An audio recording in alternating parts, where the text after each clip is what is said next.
this is not a technology conference. Think of it at a slightly different level. It's probably more around strategy. Where are these marketplaces? Where are the right moves of the world going? Where are the idealists of the world going? How are their business models changing? Right. And how will that impact on the industry?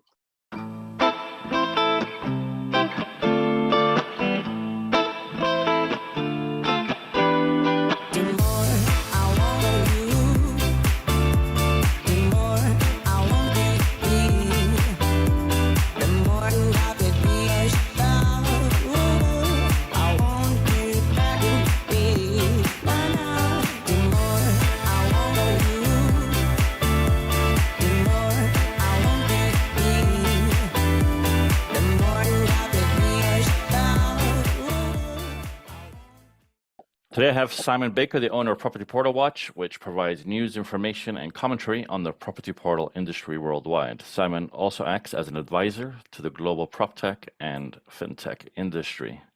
Welcome, Simon.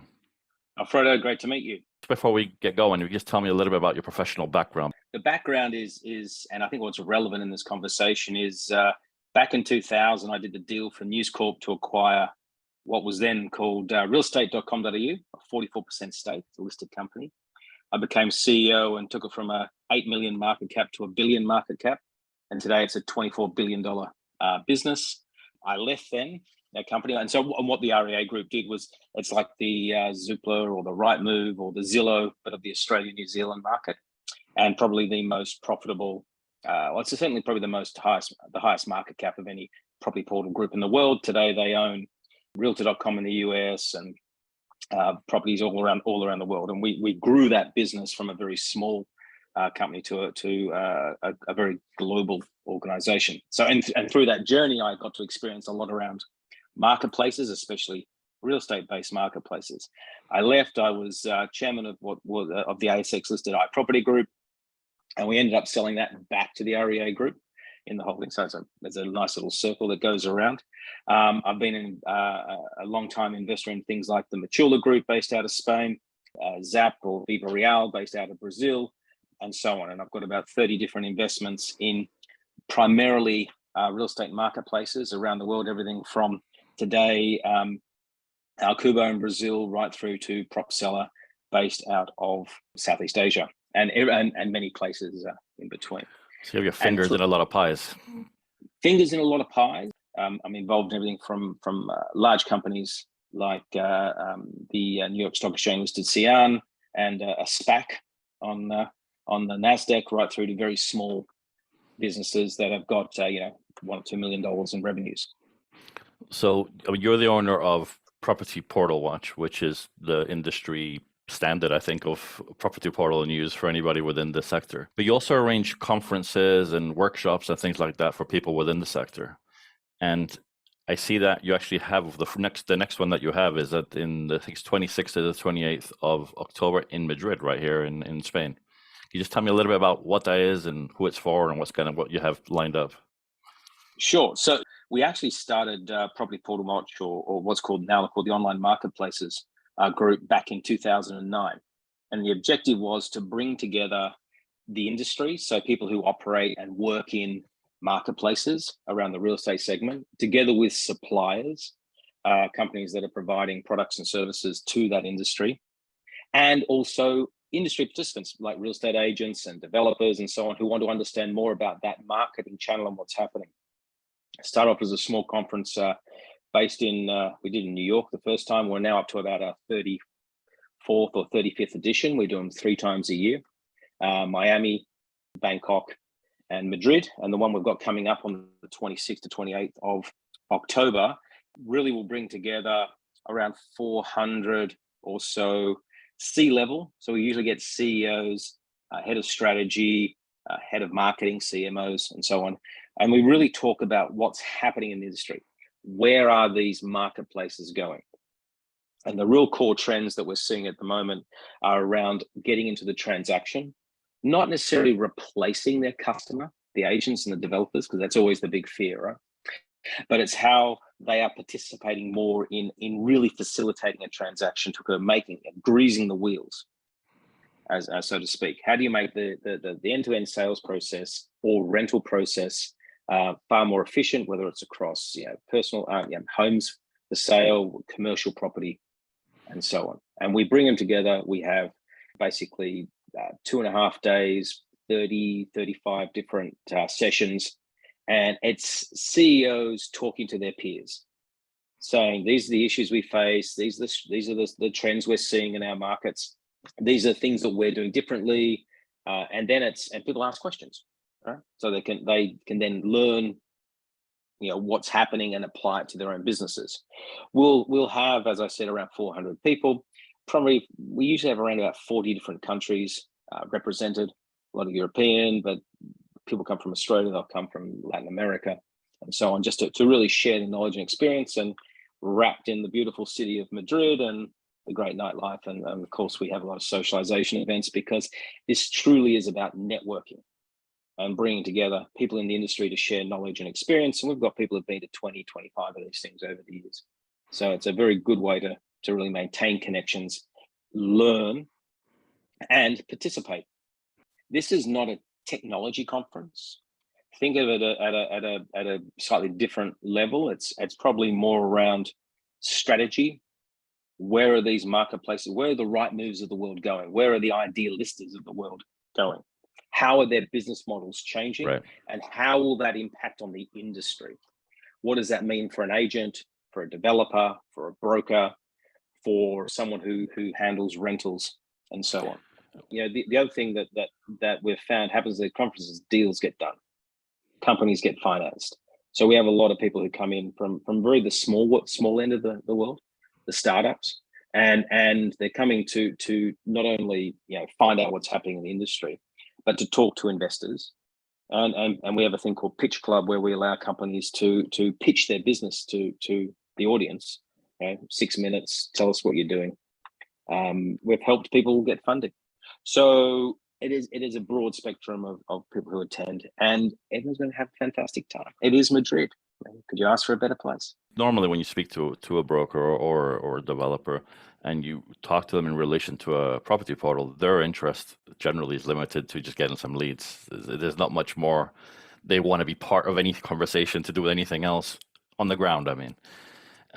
But then when you speak to the portal, they're obviously looking to supply those leads, for want of a better word. They have to put all their efforts into the consumer side of them so that it works and it produces buyers of some description or other.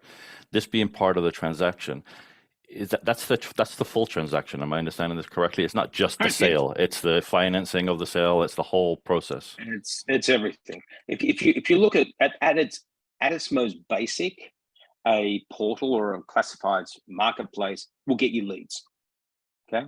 At its most complex, it's your business partner. It's someone who, so if I'm a developer, and let's say I'm a developer in Brazil, I might go to a company called Alcubo and say, Alcubo, I've got a new apartment complex. There's 150 units. Can you help me sell them? Alcubo started life as a portal, but now it's said, okay, well, what are all the steps required to get a buyer into that apartment? Now, I'm going to make that as super silky smooth as possible. How can I automatically qualify buyers? How can I take deposits from them? How can I ensure that the documents are all in an electronic format? How can I link into government databases? How can I deal with banks and mortgages? How can I, everything, just so that someone can see it online, visit a showroom, click a button, complete the whole process. And in that process, Alcubo takes a percentage of the commission.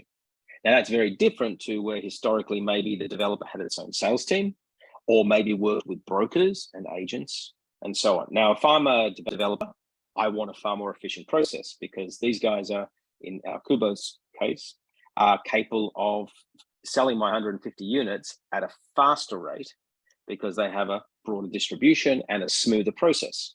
Okay, so I'm happy because I'm getting my commitments early, so I can get my financing sorted, and away I go. If I'm a broker or an agent, I want to actually work with Alcubo. I want to be the guy who's closing out the deal and taking a percentage of the commission, knowing that everything else, which is the the crappy parts of the process have been handled by either a computer with AI, artificial intelligence, or B, someone else, so I can focus on what I'm good at doing. Right. So And it's a hell of a that's lot how more. efficient. It's a hell of a lot. There's a hell of a lot more involvement than from the portal than traditionally would be the case. Yes, and that's the way the world's moving. Okay, and if you think about it from a portal, from an advertiser's perspective, I'm a broker, I'm an agent. Probably one of my biggest complaints, if I'm like in the United Kingdom, is Rightmove is so expensive, and they keep putting the prices up. Well, understanding if I'm in that perspective, and let's say I'm a countrywide or something, I probably want to understand where the industry is going. Okay, because one thing is to say, I hate this, and that's just a complaint. The other is, well, it's going that direction.